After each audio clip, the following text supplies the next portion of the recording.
coming up on the Entertainment Zone. New album, number one hit song, and Dasha is taking on the world in her first headlining tour. Plus, a Broadway musical comedy that is so good you could just die. Death Becomes Her. And after the break, we go behind the scenes with one of country music's newest faces, Alexandra Kay. I'm Front Row Phyllis, and this is the Entertainment Zone. First time performing at the CMT Awards in Austin, Texas with her number one hit song, Austin. Well, let's see how life has changed for this country superstar, Dasha. We got to talk about your global hit, Austin. The premise behind the song really came from a real heartbreak. It did, yeah. And a toxic relationship, which kind of go hand in hand at that point. But what I love is that you added to the story. Tell our viewers more about that. Well, I had just gone through this pretty horrible heartbreak. It was my first big girl breakup, I want to say, my first adult heartbreak, and everyone remembers those. Remembers the first one. The first one hurts so bad.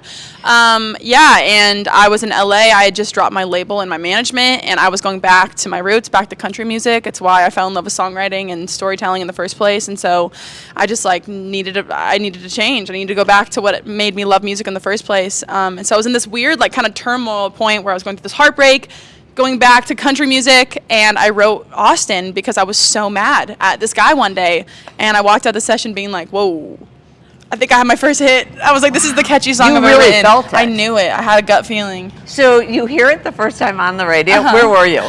I was in New York City in the back of a cab on the way to a label meeting, and I was screaming. I was tapping him. I was like, it's me on the radio. He's like, okay, sure. And I was like, no, it's me. That's my song. And he's like, okay, yes, good job. And I'm like, no, you don't understand. It was funny. Line dance. Where'd that come from? I've been line dancing since I was 12 years old. Okay. I would go to the Mid-State Fair every year, and the way to flirt with boys would you to go to Jimmy's Watering Hole, where they had line dancing every night. Oh, no. And I learned all the dances because I wanted to look all cute on the dance floor, duh. And then when I moved to Nashville when I was 18 for college, I started going to Palace Nashville, which is one of the best places there to line dance. And then I moved back to Nashville last year, and that's when I started doing it again. And I was thinking, how can we blow this song up, Austin? It's so catchy. How can we get people to hear it? And I was like, oh my God, I'll get people to play it in honky tonks. We'll make a line dance up. So I posted it on TikTok so that people would play it in honky tonks, but then it just ended up blowing up. And then now we're here. So plus you were a ballerina. yes, 15 years of ballet. Wow, I was a ballerina. Really? Yeah, Nutcracker. Me too. Sugar Plum Fairy. You were Sugar Plum? Stop. Oh my God, my favorite role I did was Terrible Trio.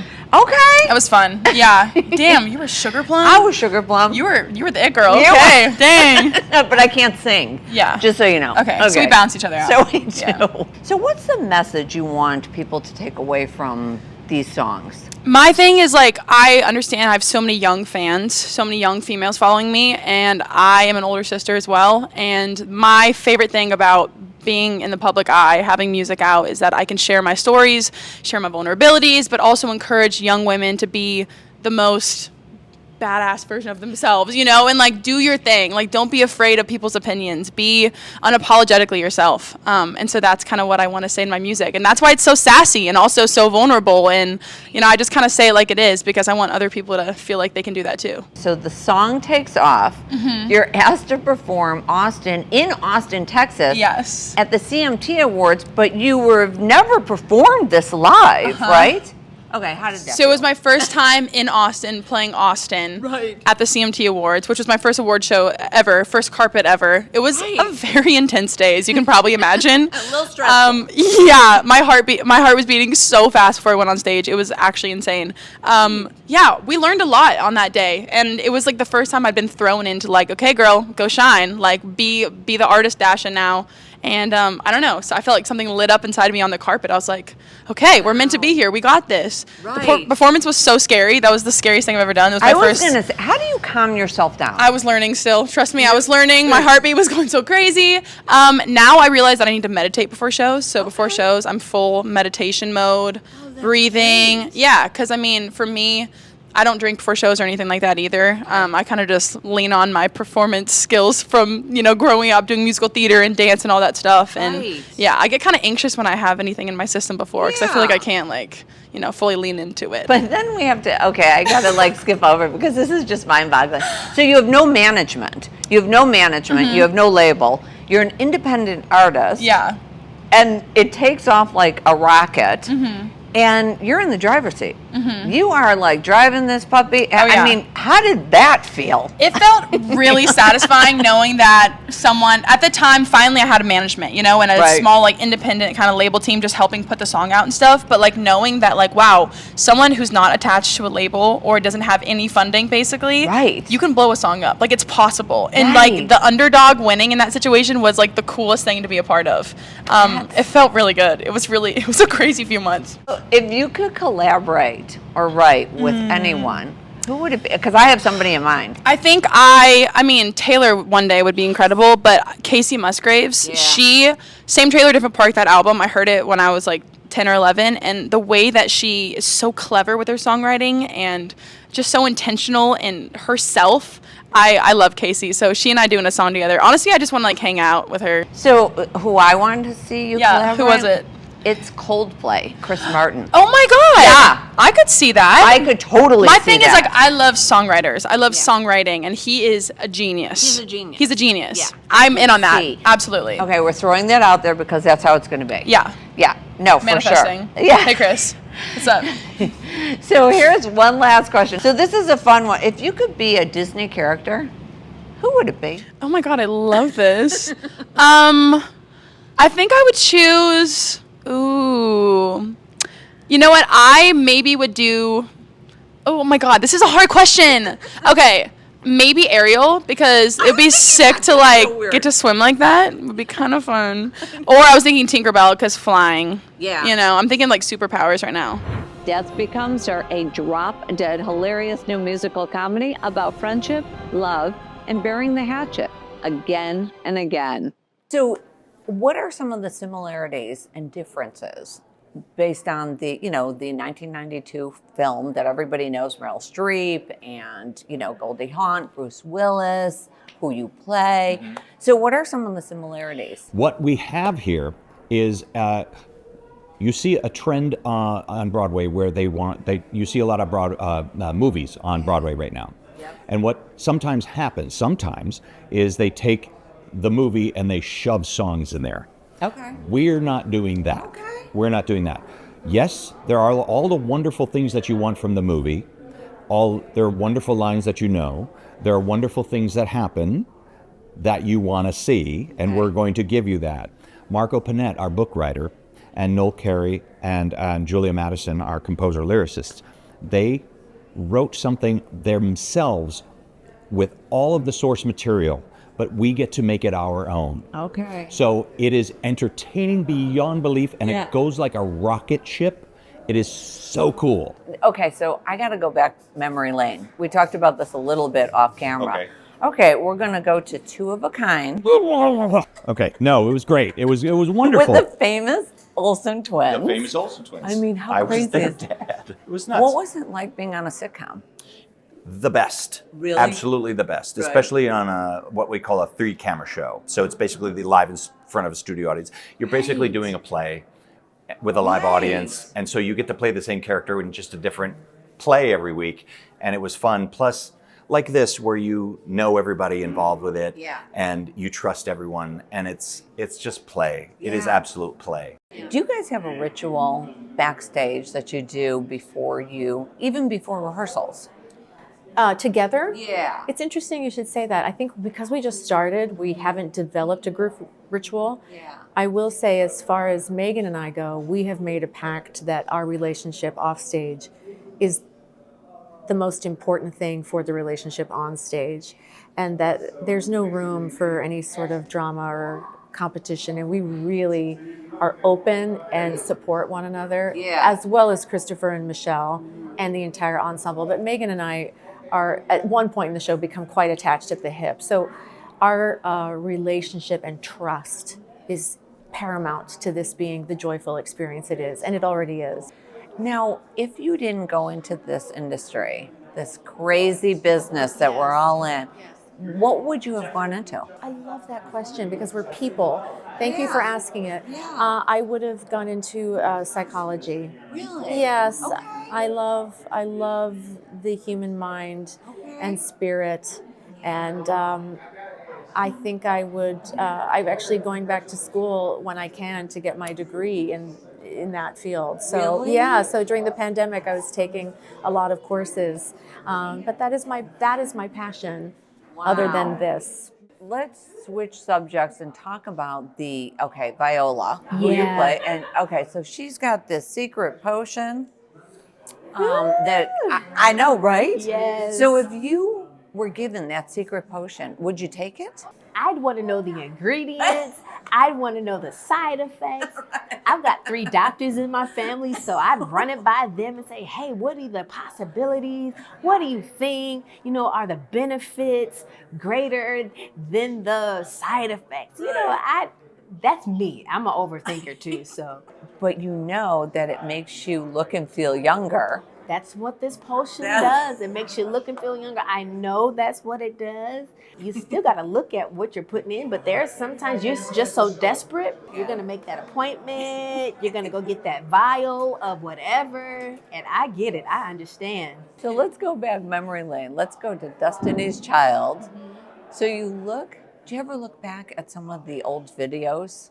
And do you ever think, what was I wearing? Right. You know what's so funny about that is there are times I'll look at some costume designs of Destiny's Child, and Tina Knowles, Beyonce's mom, was a great designer. And then I look at what we're doing on this stage that Paul Tazwell is designing, and I have so much fun and feeling so blessed to have those grand, sparkly moments in this show. I think you're gonna be blown away. Everybody's wardrobe, even Jennifer, who plays Helen, honey, she has a coat, just a coat a wool coat, and it's snatched and it's tailored correctly, just perfectly for her. Then you have the sparkles of the dancers, the ensemble. So I'm excited. So a beautiful actress, a long-suffering author, they're frenemies. Yes. Until Madeline, the role you play, steals Helen's fiance. Oops. Oh, things happen. Yeah. It does. And then the world's turned upside down because then we bring in Viola, who's got the secret potion. Okay, do tell the audience a little bit more. Well, throw in some songs and you've got a musical. Okay.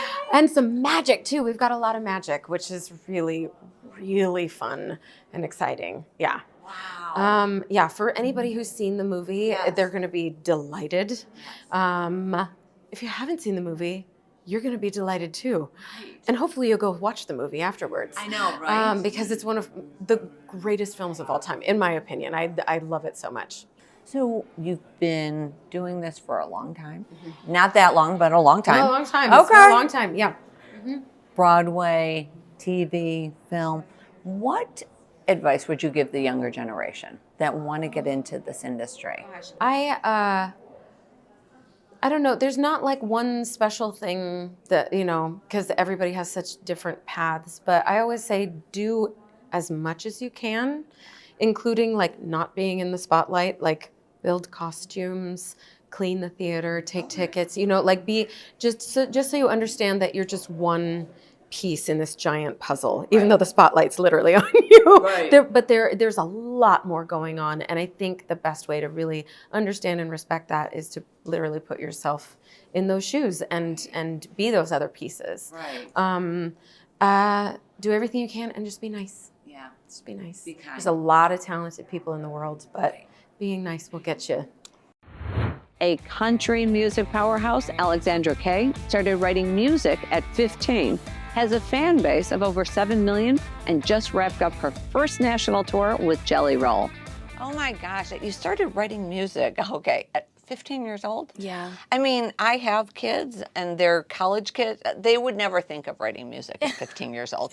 So how did that all come to be? I just was, a young kid dealing with a lot of feelings. I've always been a really emotional person, and I have definitely been a very emotional child. And so I feel like I just needed, some kids take to diary entries, and I guess that's kind of what I picked up first. And I'll never forget like the first diary that I bought and I know exactly what it looked like.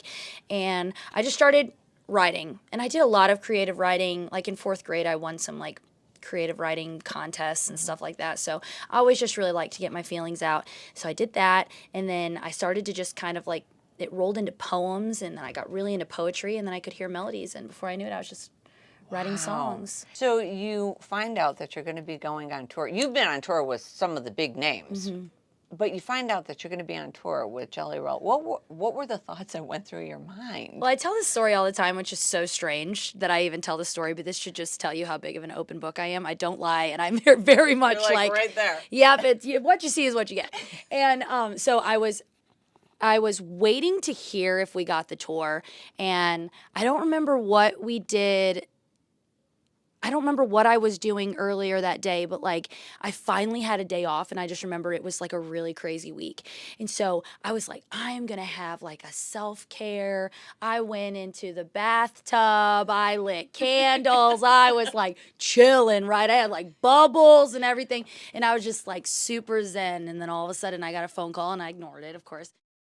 And then I called again, and then a third time, and I was like, okay, something is happening. Something's going on. So I answered, and it was a FaceTime. So I was like continuously, and And so you're in the bubble bath. yeah, so I answer it, but like literally like this, and I was like, yo, I'm in the bathtub. What's up? And they were like, you got the tour. And I was like, what? And I just like, yeah, there's a screen recording somewhere of me just like this, so you can't see me. And I'm like crying, and my makeup's running down my face. And yeah, and then just processed it for a few days, and then it announced like a few days later, and then everything changed, Right. As an independent artist, like for that announcement to even go out that I got, this is the biggest tour of the year. Right. And to have this opportunity and to be independent and get this opportunity it speaks, volumes on Definitely Jelly speaks. Roll and how he likes to reach out and help the love underdog. that. So you've also collaborated with some huge names. Yeah. I mean, Randy Travis, Gary LeVox, who I'm madly in love with, and so happy that they're going back on their 25th too. anniversary, right? I am so excited. Rascal Flatts. Yeah, that's I'm going to be- go to that tour. I know. I love them. We'll be there together. I love it. I love that. And then also Scott Stapp with Yeah, Creed. Creed. Oh my God, he's like one of my favorites. So Me too. if you could collaborate with anybody, who would it be right now? I'm such a Lainey Wilson fan. I would love to collab with Lainey. She's such a sweetheart, Yeah. and she is just paving the way for women in country music right now. So that's my dream collaboration Which right is now. so good. Yeah, she's crushing. Oh my And doing gosh. it in such a pure and wonderful way. And Yeah. she's just 100% herself. And, when you get to crazy successes, sometimes people lose that, and she's really staying true to who she is, and I'm just really proud of her. I think that you need to do a collaboration with Dolly Parton. I would Right? die to. We're going to get that out there. We're I would throwing that die out to, there. please, Okay? Dolly. I would do anything. No, I love her so much. I know, right? And her as a person, her heart, what she stands for. She's such an incredible person. Thank you for spending part of your day with us, and we'll see you right back here next week. I'm Front Row Phyllis, and this is the Entertainment Zone.